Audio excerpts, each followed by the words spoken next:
Salut les chasseurs, je suis ravi de vous retrouver aujourd'hui. Aujourd'hui, vidéo un peu spéciale, puis ça va être la première vidéo YouTube, un format un peu différent, puisqu'on va essayer d'être plutôt sur un aspect reportage. Pour ce faire, j'ai eu l'occasion de retrouver Jérém. Salut les gars. Donc on va parler une activité en vogue, une chasse qui est en train de se développer de plus en plus en France, et pour le bonheur des plaisirs d'été, de l'approche. Donc maintenant que les bases sont posées, si tu peux nous en dire un peu plus sur ta passion, pourquoi la chasse à l'arc, pourquoi pas privilégier justement la carabine. J'ai vu que tu avais fait l'acquisition d'une nouvelle carabine, une Mauser, et mais également d'un nouvel arc. Alors pourquoi arc, pourquoi carabine, qu'est-ce que tu recherches au travers de cette sensation, quoi? Moi, ma recherche numéro un, elle est toute simple. En fait, c'est l'adrénaline. L'adrénaline qu'on peut avoir à la carabine, mais qui, à mon sens, moi, est beaucoup plus infime. La carabine, je m'en sers exclusivement pour tirer le renard. Après, au niveau de l'été, tout ce qui va être sanglier, ça va être à l'arc. Je recherche vraiment cette proximité, ce contact que tu peux avoir avec l'animal, une approche fine et vraiment une proximité des animaux. La finalité n'étant pas forcément le prélèvement. C'est vraiment une activité que moi j'assimile à de la prédation, arriver à se faire accepter par l'animal dans le milieu sans se faire remarquer. Et toute la difficulté est là. Ensuite, aujourd'hui, les arcs qui sont sur le marché sont des arcs très compétitifs et très techniques et qui nous permettent vraiment de faire de jolis tirs, même dans des conditions difficiles. Et puis l'éthique de l'archer nous exige de ne pas tirer loin. C'est vraiment une chasse où on va essayer de tirer l'animal le plus proche possible, de manière à ce que la flèche soit quand on décoche, il faut qu'on soit convaincu que notre flèche est létale. Bien sûr. On va pas chercher à tirer un animal qui se déplace, un animal qui est masqué par de la végétation ou qui nous regarde. Il faut vraiment être dans de bonnes circonstances, avoir toutes les cartes en main pour flécher. Donc, comme tu as pu le voir hier, on a croisé des animaux, mais qu'on n'a pas pu flécher parce que Les conditions n'y étaient pas. voilà, toutes les conditions n'étaient pas réunies, trop d'obscurité, pas assez de lumière, ou proximité d'un roncier et grande chance de perdre l'animal. Les animaux ne tombent jamais sur place. C'est très rare qu'ils tombent même à vue. On a tout le temps une distance de fuite de 50, 30, 50, 80 mètres, même avec des flèches parfaites. Tu prendras toujours en considération du coup le fait de mettre une bonne flèche, mais surtout, même s'il y a possibilité de mettre une bonne flèche, regarder où il peut fuir, et comme tu disais avec le roncier, C'est ça. comme on a pu voir hier, un sanglier, bon, les conditions n'étaient pas optimales, mais admettons que tu aurais vu ce sanglier parfaitement, tu n'aurais pas tiré par risque de rentrer justement dans un roncier. C'est ça, il se trouvait à même moins de 10 mètres de sa remise, c'est un gros roncier impénétrable. En plus, on est période estivale, on peut pas se permettre de laisser la venaison toute une nuit ou même toute la journée avec la chaleur. L'animal est perdu. Encore une fois, ça fait pas partie de mon éthique. Mais typiquement, c'est un animal avec une carabine, on aurait pu le prélever sans problème, quoi. Il était à 30, 40 mètres en travers dans la rangée de vignes, avec une bonne lunette, avec une sortie en 50 ou 56. On aurait pu lui mettre une bonne balle, on l'aurait retrouvé sur place. Le plaisir n'est pas le même, l'approche, l'appréhension, C'est ça. Ça n'a rien à voir. L'adrénaline, tu as bien vu ce sanglier en début de chasse où on s'est mis à l'affût et qui s'est avéré qui était couché à moins de 5 mètres de nous dans les ronces. On l'a entendu se déplacer sous les arbres, les pieds roulés, il n'est jamais sorti de notre côté. Après, c'est le jeu, c'est la chasse. Mais rien que ça, voilà, cette adrénaline d'entendre l'animal à proximité, je ne connaîtrais pas ça en chassant à l'approche avec des jumelles à la carabine où tu peux tirer des animaux à plus de 200 mètres. Donc voilà, c'est vraiment une sensation différente et une recherche de performance pour le coup, mais dont la finalité n'est pas forcément le tir, pas forcément le prélèvement. Comme tu m'avais dit en parallèle par téléphone, c'est vrai que tu vois des choses, tu ressens des choses, tu entends des choses que tu n'aurais pas forcément l'habitude d'entendre avec une carabine. Le fait d'approcher, encore hier soir, on a approché des animaux alors près, même si on n'a pas pu tirer, il y avait ce truc d'entendre l'animal vraiment qui nous sent parce qu'on est proche. C'est ça. Et le sanglier qui nous est parti donc à quelques mètres, qui justement on l'entend manger. Enfin, c'est vrai que c'est différent. Avec une carabine, on n'aurait pas forcément ce truc de se dire on se met là, que là, c'est ça. Tu recherches vraiment le contact, d'être au plus proche de l'animal. Voilà, tu sais, en fait, un peu de te substituer à l'animal lui-même et d'essayer de te projeter et de te dire voilà où potentiellement l'animal peut sortir. Tu as bien vu quand on a fait un petit tour du territoire, En cette saison, il y a vraiment énormément d'endroits où on peut retrouver des animaux. Donc il faut vraiment essayer de se projeter, de se dire voilà, c'est une chasse qui se pratique essentiellement le soir. Donc on est vite pris par la nuit, donc il faut mettre un maximum de chance de notre côté, parce que les opportunités de tir ne seront pas nombreuses. Donc c'est une chasse qui demande beaucoup de persévérance, de patience, pour arriver tôt ou tard un jour à croiser le bon animal au bon endroit, de la bonne manière, pour pouvoir décocher une flèche, quoi. Si tu veux bien, on va revenir sur un aspect important quand même de cette pratique, qui est l'entraînement. Oui. Quelque chose que l'on ne ferait pas forcément avec une carabine. Alors, même si il faut regarder justement que la lunette ne soit pas déréglée, etc. Mais on va pas tirer à chaque début de chasse, on va pas tirer 4, 5 balles pour voir si on a un bon groupement, voir si on respire bien. Et quelque chose qu'on a pu voir hier, du coup, en s'entraînant. La préparation, que ce soit mentale, physique, enfin, il y a vraiment une démarche à avoir autour de ça. C'est ça. Non, moi je trouve ça très important de maîtriser son arme, maîtriser son geste.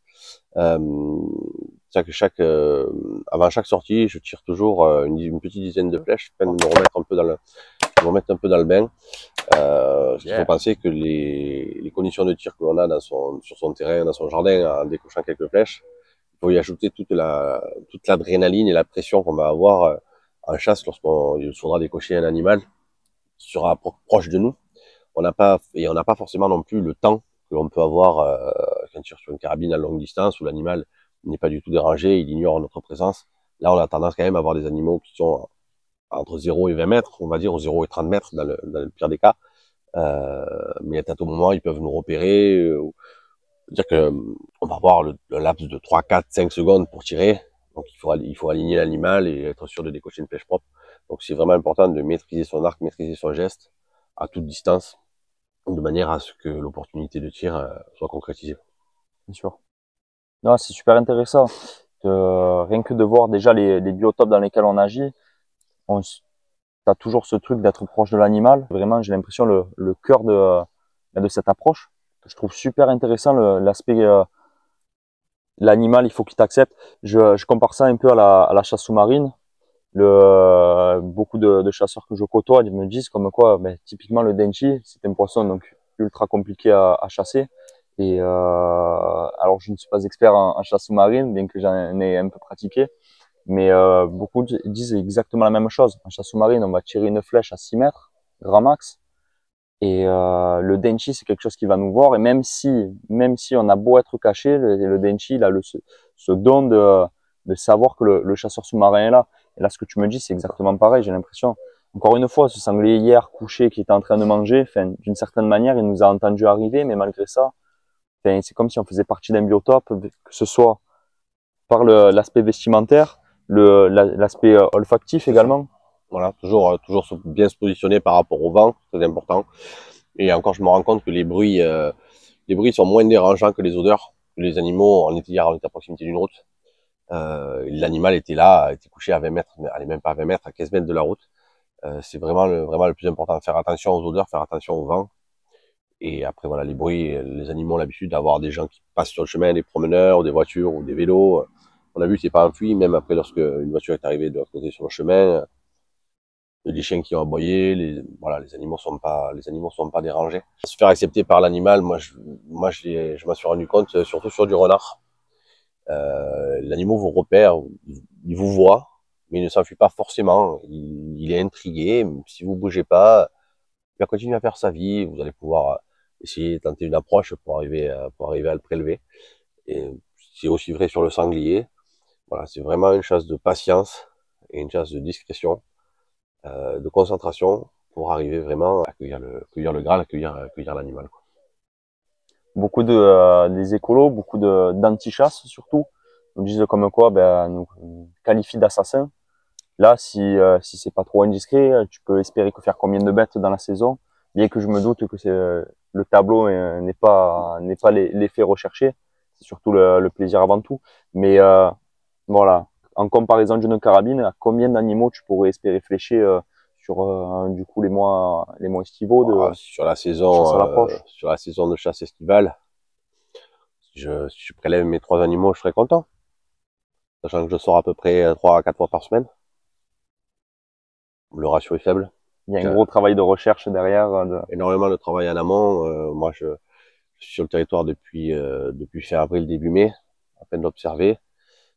Bon, début juin, la chasse est un peu facilitée parce que on a vu les mûriers, là, tous ces petits fruits pleins de sucre qui tombent des arbres où ils en sont absolument friands. Donc là, c'est assez facile de trouver des animaux, bien que hier, nous a prouvé l'inverse. Ensuite, durant le mois de juillet, il n'y a plus de fruits sur ces arbres-là, donc les animaux sont un peu plus éparpillés dans les bois, c'est un peu plus difficile. Et après, arrive le mois d'août et la maturité des raisins. Là, par contre, on va retrouver les bêtes dans les vignes, même si c'est pas forcément simple de les approcher dans les vignes parce que on est quand même assez à découvert. Donc voilà, ça sera plus de l'approche, alors qu'ailleurs on a fait plus de l'affût, parce qu'il va falloir battre du terrain, encore une fois, en quête des animaux. J'aimerais revenir sur un aspect donc important, si ce n'est primordial de cette chasse, puisque tu m'as fait tomber les Sportiva pour des chaussures de futsal. Si tu peux revenir sur l'aspect matériel, l'équipement, qui est quand même une part importante de cette pratique. Ouais, tout à fait. Pour mettre toutes les chances de notre côté, pour chasser dans de bonnes conditions, j'utilise un minimum de matériel. Notamment pour l'approche, les chaussures, moi pareil, je suis en basket, des chaussures ASICS Gel même, pour ceux qui connaissent, avec une semelle en fait d'approche, une semelle pour l'approche qui est relativement souple. Au début, je chassais avec les mêmes chaussures que j'utilise pendant la saison de chasse, chaussures assimilées chaussures de rando, mais qui sont des chaussures relativement rigides et relativement dures et relativement bruyantes. Tu as vu que c'est un sol chez nous qui est relativement rocheux. Et donc tous les petits graviers sous nos pas font quand même pas mal de bruit. Alors c'est vrai qu'avec ces chaussures à semelle plus souples, on a un pas plus léger et les bruits sont étouffés et on fait beaucoup moins de bruit lorsqu'on se déplace. Pour continuer au niveau de l'équipement, bon bien évidemment, faut être équipé d'un bon couteau en cas de prélèvement de gibier afin de pouvoir préparer la venaison, car généralement je découpe sur place. Je découpe sur place et je ramène la viande à la maison par sac à dos. Indispensable, une pipette, un petit tube avec du talc afin de pouvoir repérer le sens du vent, qui est un élément très prépondérant, comme on l'a déjà dit. Parfois, il nous faut changer de sens d'approche et faire un détour de 500 mètres juste parce que le vent a tourné. Mais voilà, c'est un élément à prendre en considération. Une bonne paire de jumelles, surtout lorsque la nuit tombe. Oui, et puis j'allais dire, hier je t'ai vu à de multiples reprises jumelées. À chaque fois que tu fais quelques mètres ou que une rangée de vignes différentes, toujours un petit coup de jumelle. Voilà, ça évite de se faire surprendre par les animaux et de savoir dans quel sens on doit mener notre approche en fonction de la position des animaux s'ils sont dehors. Un télémètre. Lorsqu'on se met en poste d'affût quelque part, tu as pu le voir, je mets quelques coups de télémètre afin de prendre des repères au niveau de l'environnement pour savoir à quelle distance tirer, de manière à utiliser la pinoche, le repère de mon arc adapté en fonction de la distance, et de me donner aussi une zone limite au-delà de laquelle je ne vais pas tirer si ça dépasse les 30 mètres, par exemple. Voilà. Ensuite, bien évidemment, une lampe frontale, c'est primordial pour pouvoir retrouver éventuellement un animal tiré lorsque la nuit est tombée. Et je me munis aussi d'un petit appôt pour le renard, pardon, qui imite le bruit de la souris. Le bruit de souris. Voilà. Et j'ai également une corde. Ça permet éventuellement de sortir les animaux du fourré ou quoi que ce soit. En habit, je vois qu'on est sur de la matière quand même bien différente que celle qui pourrait permettre de rentrer dans des ronds éventuellement. Oui. Et par contre, c'est complètement silencieux. Voilà. C'est complètement silencieuse. Cagoule également, les gants, avoir pareil un minimum un camouflage optimal, et toujours essayer de se positionner avec de la végétation derrière soi, parce que même parfois je me suis rendu compte que le fait qu'on soit camouflé, ça ne suffit pas. Il suffit que le soleil déroule une ombre au sol, les animaux repèrent très facilement la silhouette humaine. Donc toujours essayer de se positionner avec comme là typiquement un arbre derrière ou de la végétation. Pour casser la transparence ou via le ciel, l'animal ne distingue pas trop justement cette silhouette humaine qu'il connaît bien. Jérém, merci. Merci Baptiste. Les chasseurs, plaisir. À bientôt. J'espère que cette vidéo vous a plu. N'hésitez pas à nous rejoindre sur Instagram. Je mettrai les liens dans la description. À bientôt. Ciao!